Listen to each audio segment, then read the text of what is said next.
सुप्रभातम छात्रों। पुनः अपने पाठ को आगे बढ़ाते हुए हमारा अध्याय चल रहा था 2। अध्याय 2 को आगे बढ़ाते हुए हम पढ़ा था हमने कि शुकनाथ जी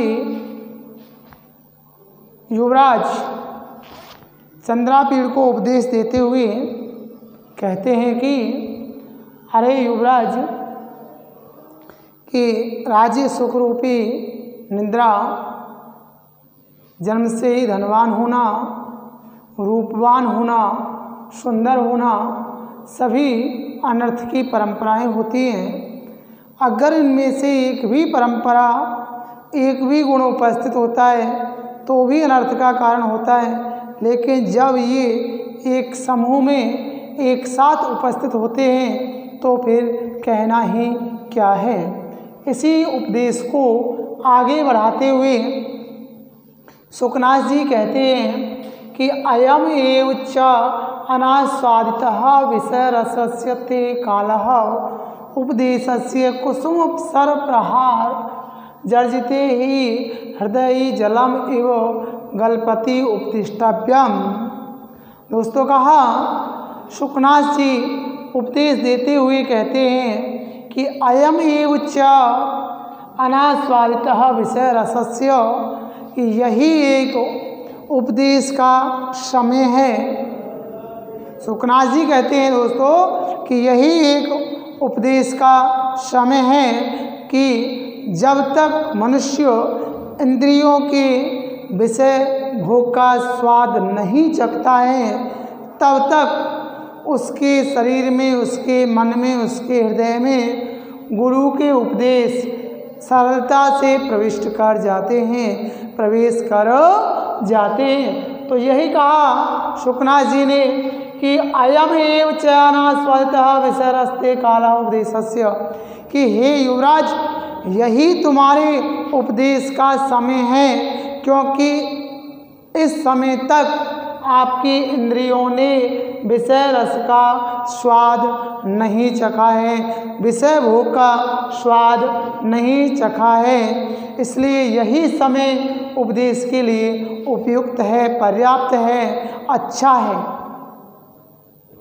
बहुत से बच्चे कहते हैं सर जी इंद्रियों का रस क्या होता है, स्वाद क्या होता है, इंद्रियों ने विषय का स्वाद कैसे नहीं चखा है। इंद्रियों का स्वाद चखने का तात्पर्य होता है दोस्तों कि इंद्रियों ने विषय भोग नहीं किया है। विषय भोग का तात्पर्य होता है कि हमारी इंद्रियों ने कोई भी अच्छा बुरा, कोई वैवाहिक जीवन से संबंधित स्वाद नहीं चखा है। दोस्तों हमारी जो इंद्रियां हैं गृहस्थ जीवन में प्रवेश नहीं किया है, ठीक है ना। इस प्रकार से हमारी इंद्रियों ने अब तक कोई भी विषय भोग नहीं किया है। तो जब तक इंद्रियां, इसीलिए तो कहते हैं कि विद्यार्थियों का जो समय होता है, उम्र होती है 25 वर्ष तक होती है। 25 वर्ष तक मनुष्य ब्रह्मचारी रह करके अध्ययन करता था। प्राचीन काल में, प्राचीन काल का एक नियम होता था वैदिक विद्या का कि मनुष्य आश्रम में जाकर के और संपूर्ण रूप से बाल ब्रह्मचारी रहते हुए विद्या का अध्ययन करता था। और उस समय उसकी इंद्रियां कोई भी प्रकार का भोग नहीं करती थी, ना तो अच्छा खाना खाना, ना कोई भी जैसे देखते हैं टेलीविज़न देखना, ऐसा कुछ भी नहीं, न देखना, शादी तो होती नहीं थी। इस प्रकार से कि हमारी इंद्रियों ने, कि इस समय तुम्हारी इंद्रियों ने कोई भी विषय रस का भोग नहीं किया है, इसलिए उपदेश का ये काल आपके लिए उचित है, अच्छा है, श्रेष्ठ है। कुसुम सर प्रहार जर्जिते ही हृदय जलम एवं गलपति उपदिष्टम, कि कुसुम सर प्रहार, क्योंकि बाद में कि उपदेश रूपी कुसुम पुष्प रूपी जो बाण हैं, पुष्प रूपी जो बाण हैं, कुसुम होता है पुष्प, सर यानी होता है बाण, प्रहार यानी प्रहार करना से जर्जते ही तुम्हारा हृदय जलमेव कल्पति उपदिष्टम कि जल से क्या है कि नला दिया गया है, शुद्ध कर दिया गया है। कल्पति उपदिष्टम यानी उपदेश रूपी जल से आपके शरीर को क्या कर दिया गया है भाई? जर्जित हृदय बाण के समान, एक फूलों के बाण के समान तुम्हारे शरीर को छेद दिया गया है। क्या कर दिया दोस्तों? छेद दिया गया है। अकारणम च भवति दुष्प्रकृतिर अन्वयम श्रुतम च अना अविनयस्य। कहा कि अकारणम च भवति कि इस समय बिना कारण के ही दोस्तों युवा अवस्था में बिना कारण के ही प्रकृति दुष्प्रकृति ही श्रुतम अविनस्य कि मनुष्य का व्यवहार दुष्ट साथ से युक्त हो जाता है। च यानी और अविनयस्य अविनता को ग्रहण कर लेता है। चंदन प्रभवो न दहति किम अनलः। दोस्तों चंदन प्रभवो न दहति किम अनलः। चंदन प्रभव होता है चंदन की लकड़ी। चंदन प्रभव का अर्थ क्या होता है दोस्तों? चंदन की लकड़ी नयन नहीं दहती यानी जलाती है, किम यानी क्या, अनल यानी आग, और अंत में है प्रश्नवाचक चिन्ह।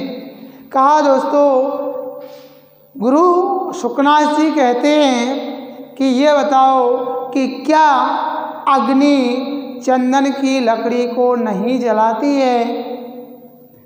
शुकनाथ जी पूछते हैं, कहते हैं कि क्या युवराज जो आग होती है, अग्नि होती है, क्या वो चंदन की लकड़ी को नहीं जलाती है?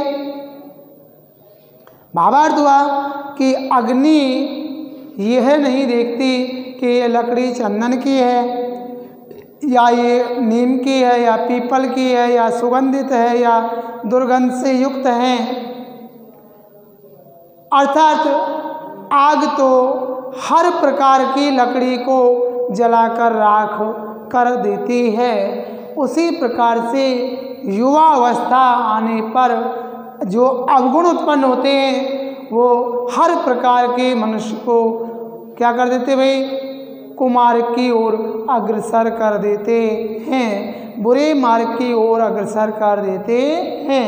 अर्थात कहा इस लाइन का भावार्थ हुआ कि अग्नि चंदन की या पीपल की या किसी भी अन्य प्रकार की लकड़ी में भेद उत्पन्न नहीं करती है।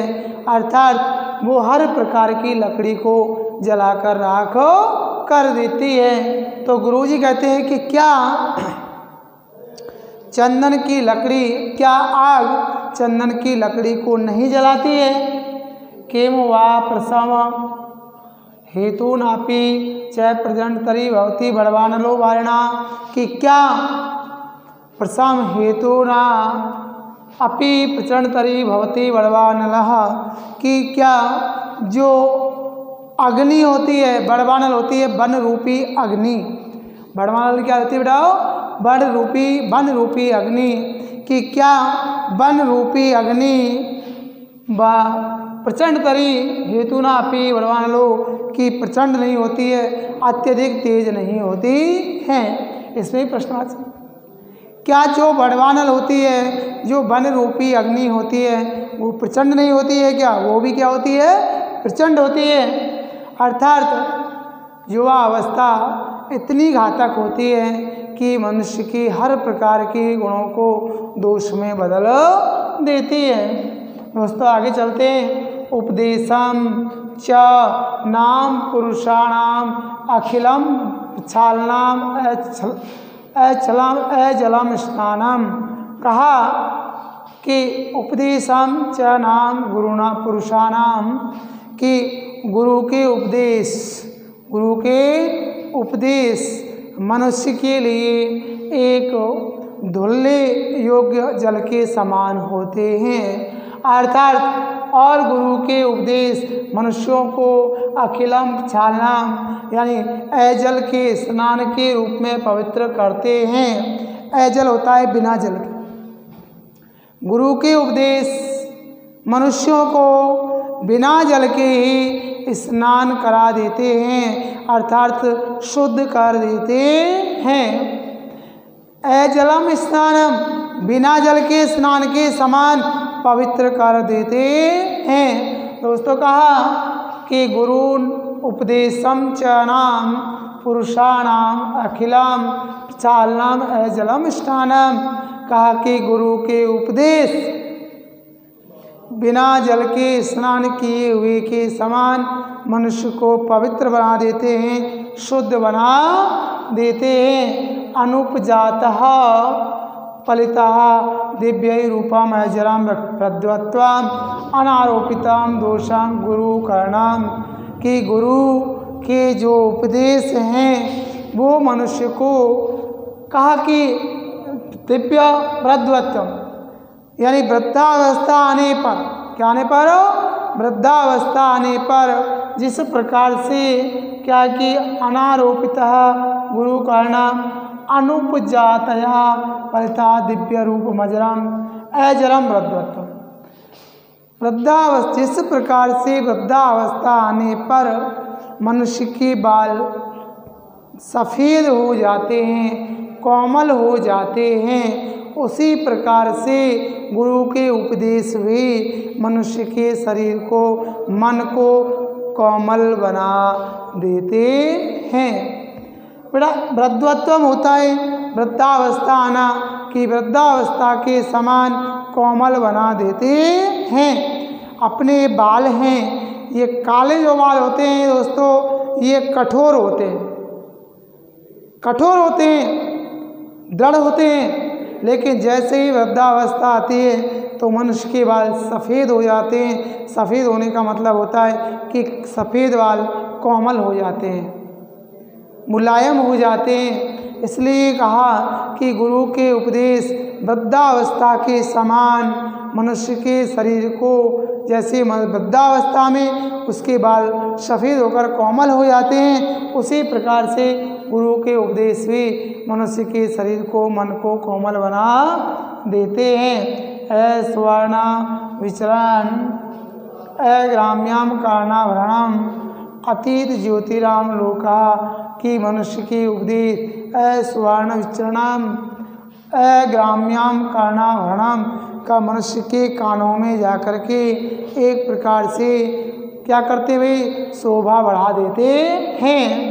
अतीत ज्योतिर्लोका और मनुष्य के मन में एक ज्योति जागृत करते हैं, प्रकाश का मार्ग दिखाते हैं। न उद्वेग कर प्रजागर और न उद्वेग कर, न प्लस उद्वेग बराबर गुण संधि हुई दोस्तों, यहाँ पर महत्वपूर्ण है। न प्लस उद्वेग महत्वपूर्ण शब्द है। न प्लस उद्वेग कर गुण संधि की जो उद्वेग करने होते हैं, जो घमंडी वचन नहीं होते हैं। कहा कि गुरु के वचन, गुरु के उपदेश न उद्वेग कर यानी घमंडी वचन नहीं होते हैं।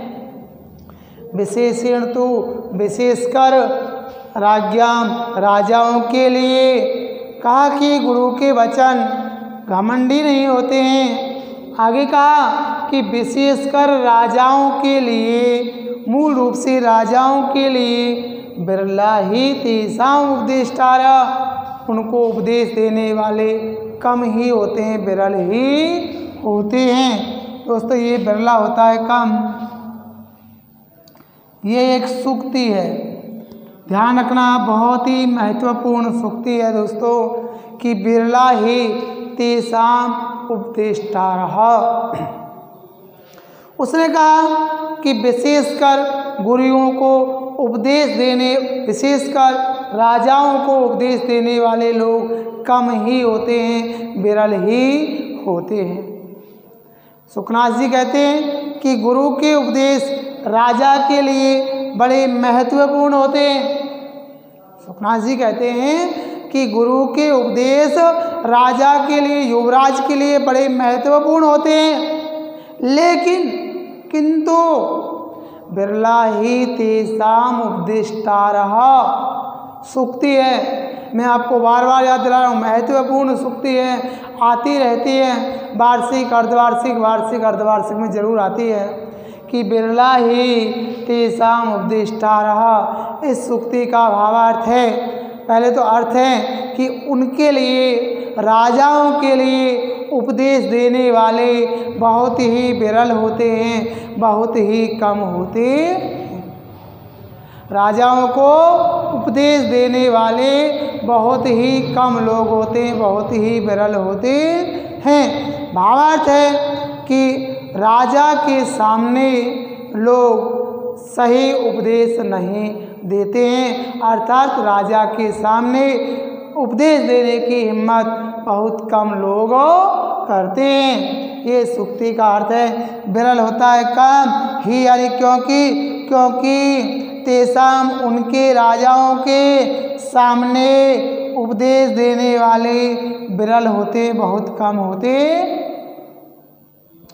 यहाँ एक प्रश्न आपको आता है कि तेषाम इति सर्वनाम शब्द कस्मै प्रयुक्तम है भवत, कि तेषाम किसके लिए प्रयुक्त हुआ है?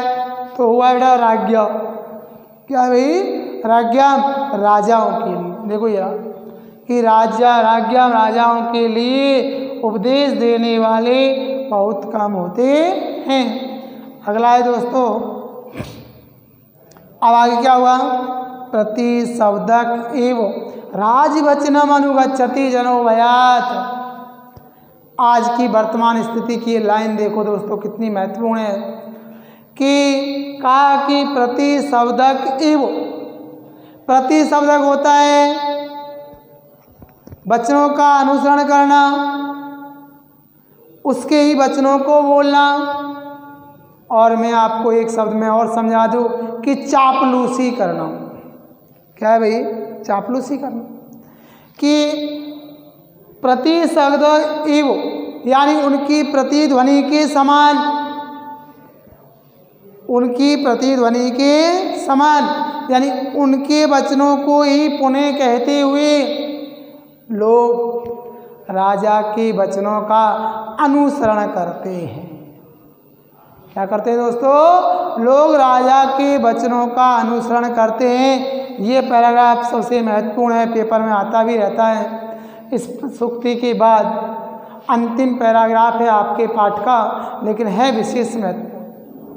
कहा दोस्तों कि लोग भयात हो रहा है डर के कारण, किसके? राजा के। कि लोग राजा के भय के कारण, राजा के डर के कारण राजा के वचनों का अनुसरण करते हैं, उनके शब्दों को ही दोहराते हैं। आज भी स्थिति है।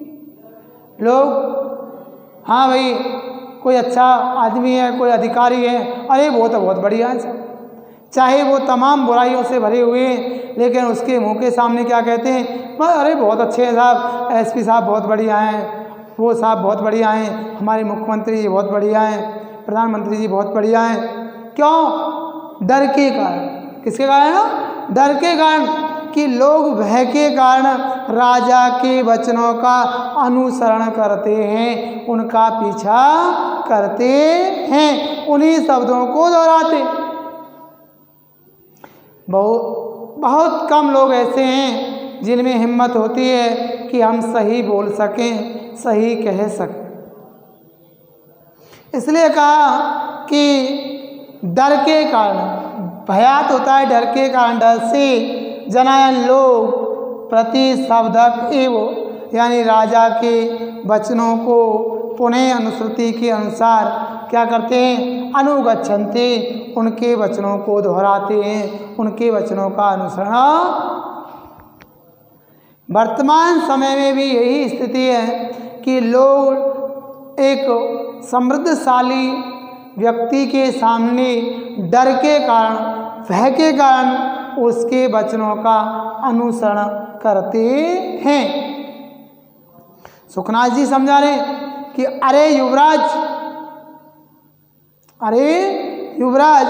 कि लोग राजा के डर के कारण उसके वचनों का अनुसरण करते हैं, पीछा करते हैं। उपदिश्यमानः अपि ते न श्रवन्ति। और कहा अरे सुपनास, कहते हैं कि अरे युवराज, उद्देश्यमानः अपि, और कुछ लोगों के उपदेश देने पर भी, कहने पर भी, ते वे न श्रवन्ति, नहीं सुनते हैं। और कुछ लोगों के उपदेश देने पर भी वे नहीं सुनते हैं।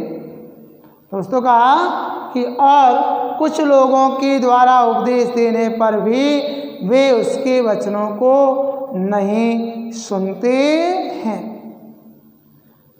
अब कुछ आदमी ऐसे हो भी जाते हैं जो कि राजा के सामने बोलने की हिम्मत करते हैं, उपदेश देते हैं, तो उनको वो नहीं श्रवन्ति यानी सुनते हैं। यहाँ पर ते शब्द बिठाओ राजा के लिए। उद्देश्यमानः अपि ते न श्रवन्ति, कि उपदेश देने पर भी उनकी बातों को नहीं सुनते हैं।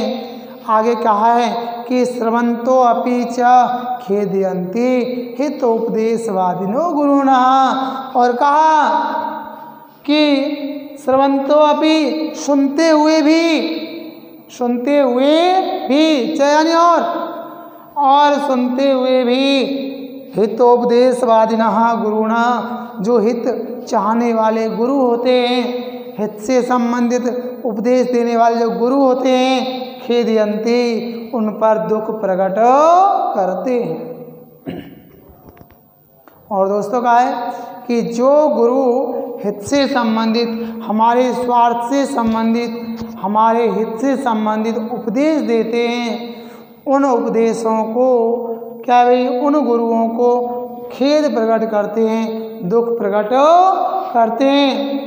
हित उपदेशवादिनो गुरुण, यानी हित चाहने वाले गुरुओं को खेदयन्ति, दुख प्रकट करते हैं। आगे कहा है अहंकार दाह ज्वर मूर्छा अंधकारिता। दोस्तों कहा कि बिहला ही राज प्रकृति, कि अहंकार दाह ज्वर मूर्छा अंधकारिता, कि अहंकार होता है घमंड, घमंड रूपी अग्नि की जो ज्वाला है, जो ज्वर है, जो ऊष्मा है, मूर्छा अंधकारिता, कि मनुष्य को बहुत घने अंधकार की ओर ढकेल देती है। बिहला ही राज प्रकृति, बिहला ही राज प्रकृति, यानी ये राज प्रकृति की क्या होती है, प्रकृति होता है बेटा एक स्वभाव, क्योंकि ये राज प्रकृति का स्वभाव होता है। कैसा होता है दोस्तों, क्योंकि राज प्रकृति का स्वभाव होता है। किसका स्वभाव होता है, राज प्रकृति का। अलिकम अभिमानो उन्माद कारिणी धनानी, अलिक होता है मिथ्या, झूठा, मिथ्या या झूठा।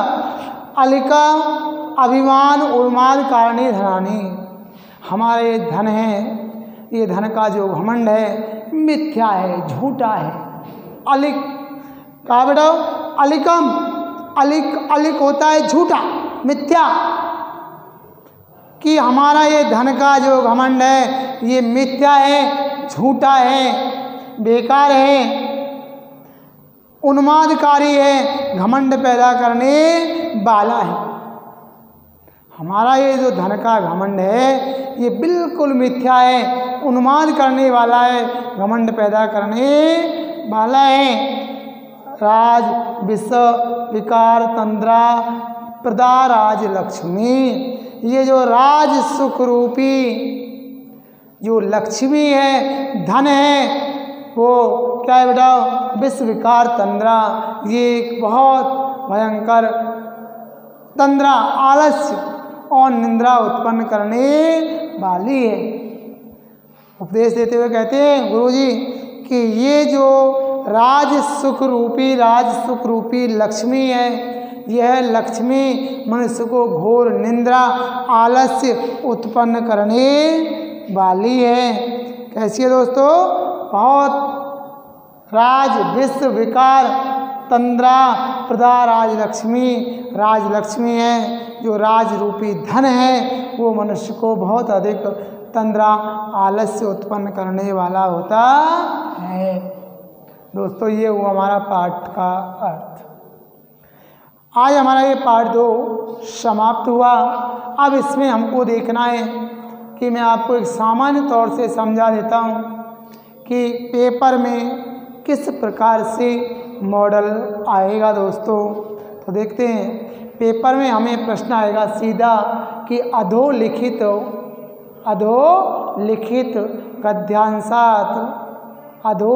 गद्यांशात प्रश्नानाम छित्त्वा उत्तराणि लिखत। इन प्रश्नों के उत्तर चुन करके लिखो।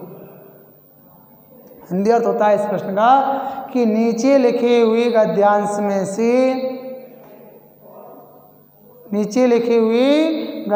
में से निम्न प्रश्नों के उत्तर चुन करके अपनी उत्तर पुस्तिका में लिखो। अब दोस्तों ये जो प्रश्न आते हैं उनके मॉडल में आपको समझा देता हूँ कि उनके मॉडल हैं कि नंबर 1 तो होता है कि एक पद में उत्तर दीजिए। दोस्तों इसके लिए थोड़ा सा मुझे साफ करना पड़ेगा यहाँ से कि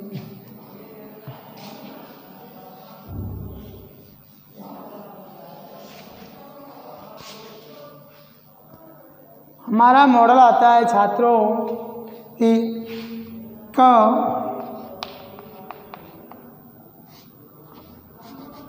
प्रश्न नंबर क में एक आएगा कि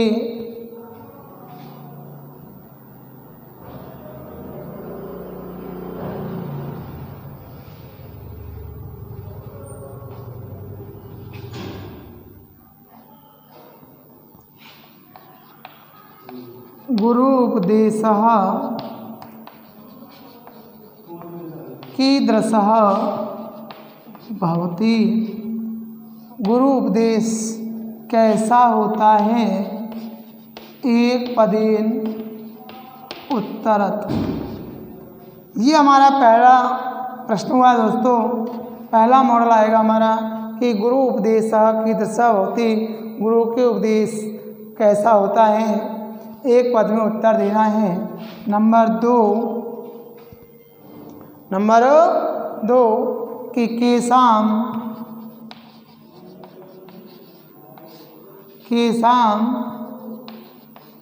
उपदेष्टारः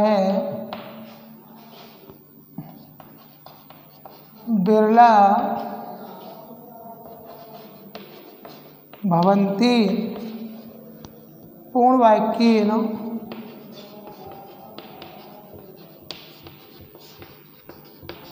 उत्तर। दोस्तों ये एक नंबर का ये हुआ कि केसाम उपदेष्टारः बिरला भवन्ति। ये एक पद में ये पूर्ण वाक्य। 2 नंबर के हो गए। अब आएगा हमारा ख में हमें प्रश्न आएंगे व्याकरण के। कहेगा जैसे हमने कहा कि तेषाम इति सर्वनाम शब्द कस्मै प्रयुक्तम अभवत्। एक प्रश्न ये हुआ दोस्तों कि तेषाम इति सर्वनाम शब्द कस्मै प्रयुक्तम अभवत्। दोस्तों आगे एक प्रश्न होगा जैसे हम कह सकते हैं कि कहा कि तेषाम उपदेष्टारः। जैसे हमने कहा कि अकारणम च भवति दुष्प्रतिहेतुना इव। आगे चलते हैं। अब इसमें हमने उत्तर छांटना है कि गुरु उपदेशः कीदृशः भवति। गुरु के उपदेश कैसे होते हैं। तो बेटा कैसे होते हैं। गुरु उपदेशः कीदृशः भवति। गुरु के उपदेश कैसे होते हैं। बताओ वही कैसे होते हैं। कर्णाभरणाम आभूषणाम एवं कान के आभूषण के समान। कैसे होते हैं? कान के आभूषण के समान होते हैं या श्रेष्ठ होते हैं, उत्तम होते हैं। केशाम, केशाम की जगह हम लिख देंगे यहाँ पर कि राज्ञाम, राज्ञाम उपदेष्टार है बिरला भवंती, राजाओं के लिए उपदेश देने वाले बहुत कम होते हैं। पूर्ण वाक्य में उत्तर हो गया। अब है तेसाम, तेसाम किसके लिए प्रयुक्त हुआ है दोस्तों? ये लिखा है आपको राज्ञाम, राज्ञाम के लिए क्या आया भाई? तेसाम सर्वनाम शब्द का प्रयोग हुआ है। इस प्रकार से दोस्तों हमको ये प्रश्नों के उत्तर देने। आगे हमसे पूछ सकता है कि कोई भी क्रियापद, क्या पूछ सकता है दोस्तों? क्रियापद, कि इस क्रियापद का क्या अर्थ है, ये क्रियापद किसके लिए प्रयुक्त हुआ है। जैसे कहा भाई प्रजागर यानी बेचैनी उत्पन्न करने वाले नहीं होते हैं। अब पूछ सकता है कि विशेषण विशेष भी पूछ सकता है। क्या पूछ सकता है? विशेषण विशेष। ठीक है ना दोस्तों? जैसे एक पूछ सकता है विलोम पद, एक पूछ सकता है पर्यायवाची पद। जैसे हमने पूछा कि सघन, सघन का सघन शब्दस्य विलोम पदम चित्वा लिखत गद्यांशा चित्वा लिखत, तो सघन का क्या है बेटा? बिरला, बिरल। सघन क्या है भाई? बिरला। सघनहा, सघन का शब्द होता है बिरलहा। ठीक है ना? इस प्रकार से देखो मैं आपको बता देता हूँ, दो प्रश्न तो आएंगे। एक तो एक पद में उत्तर दीजिए, एक पूर्ण वाक्य में उत्तर दीजिए, 2 अंक। अब आपको 2 प्रश्न आएंगे किसके? ग्रामर के। एक पूछ सकता है कि भाई ये क्रियापद किस कर्ता के लिए प्रयुक्त हुआ है, कर्ता पद लिखो। एक इस कर्ता के लिए क्रियापद कौन सा है, विशेषण विशेष से पूछ सकता है। संज्ञा, ये सर्वनाम शब्द किस संज्ञा शब्द के लिए प्रयुक्त हुआ है। इस प्रकार से 2 अपने प्रश्नोत्तर और 2 व्याकरण में से प्रश्न पूछे जाते हैं दोस्तों। तो कहा चाहे वो विलोम शब्द हो, चाहे वो पर्यायवाची हो, चाहे वो हो।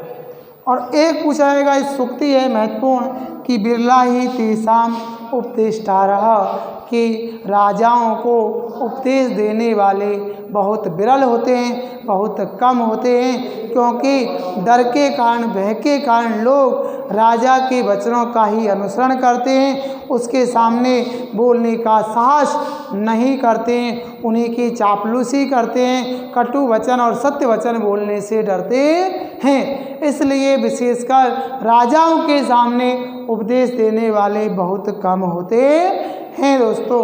इस प्रकार से गुरु शुकनास उपदेश देते हुए अपने उपदेश को, अपनी वाणी को यही विराम देते हुए और गुरु अपने स्थान की ओर प्रस्थान कर जाते हैं दोस्तों। इस प्रकार से कहते हैं कि उपदेश देने वाले बहुत ही कम होते हैं। कल आपके लिए हम प्रश्नोत्तर डालेंगे, PDF फाइल डाल देंगे पहले और दूसरे प्रश्न की दोस्तों। ठीक है, अब कल तक के लिए आपको बहुत बहुत धन्यवाद।